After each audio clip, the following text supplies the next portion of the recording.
obviously one. And obviously there are a lot of revolutions in history that have led to the lower class rising up against the upper class. Okay? But certain groups, we talked about the priests and the nobles. They weren't going out and providing food for themselves. They depended upon the third tier of people in that class system of the,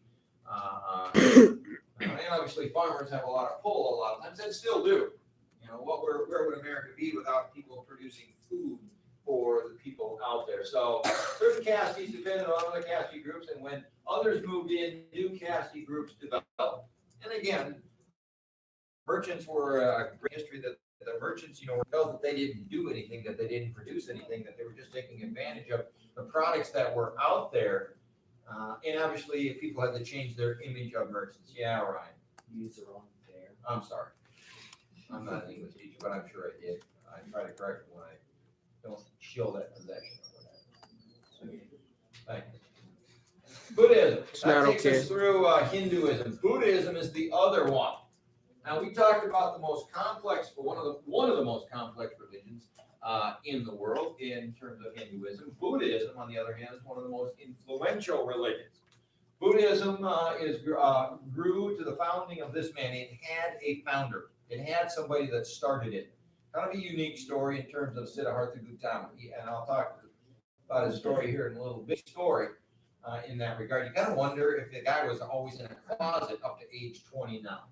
All right, but it's one of the most influential religions. Gautama led a sheltered early life. Means that he probably stayed at home. He probably had where nobody in his family died. That going on in his family whatsoever.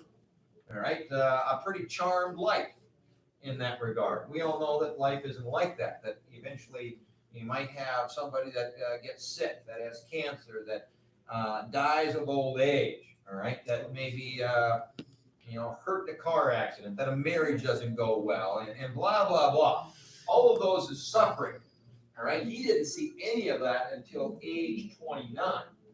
Now, that's pretty unique in that regard, all right? It's kind of unique. Obviously, as a child, I remember seeing the Vietnam War on television in the horrors of it. I didn't really understand it at the time when I was growing up, 9, 10, 11 years old, because in 1972, when we got out of the Vietnam War, somewhere there in 73, I guess it was, all right, I was only like 11 years old. And obviously, I was sick and tired of listening to it on television or the radio and the casualties and everything else at the time. So with the television or with our media, there are tragedies, there is suffering that goes on. All right, the women that Bill Cosby molested obviously suffered, still are. One of them had her story that she was so glad that he got convicted or whatever, which is great. All right, he should. All right, but anyway, this changed him and his. He left home to find a place where there was no suffering. Well, you're going out in the world. Out in the world, you're going out in the big bad world, and the big bad world has a lot of suffering. You're not going to get away from it. All right, it's on the news every day. If you travel from place to place, you may come across an accident. You may see a person maimed, all right, for whatever reason. All right, a death.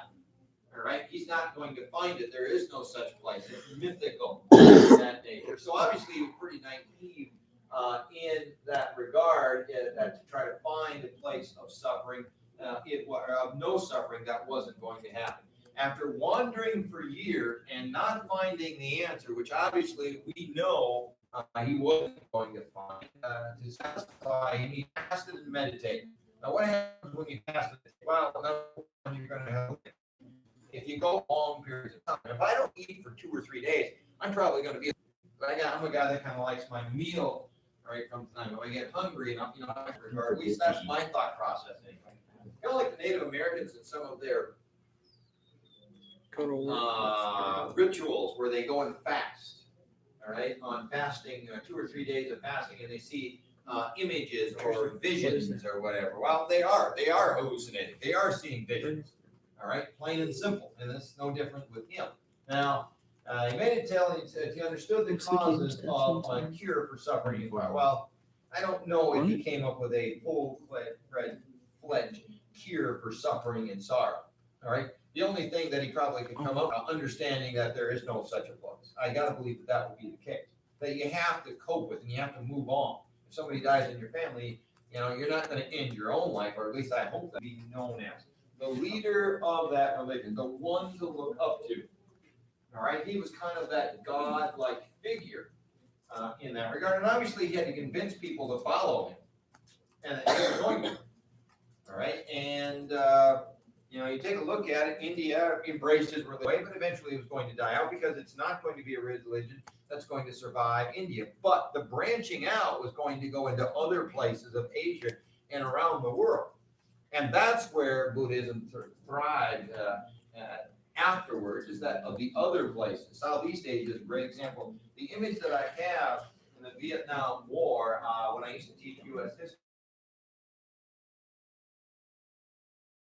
is that in the Vietnam period of time where, all right, an individual that believed in Buddhism and they had lit or doused gas on it and lit themselves afire. Now I can imagine how ghastly that would be if you were on the street and somebody had lit themselves up.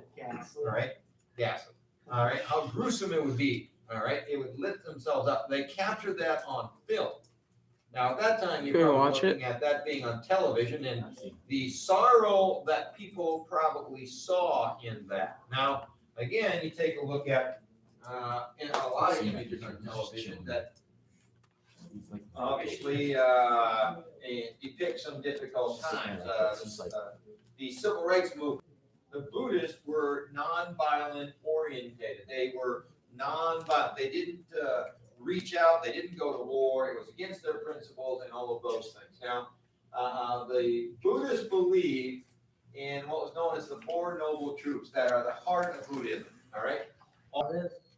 You got grandparents that die. You maybe have a relative or gets cancer, car accident, or a divorce in the family. My uncles had cancer those 3 types times. of things, all right, cause about now pain or sorrow of a loved one going off to war and them not coming back or coming back maimed or whatever. All right, all life is full of suffering, pain. So you're not going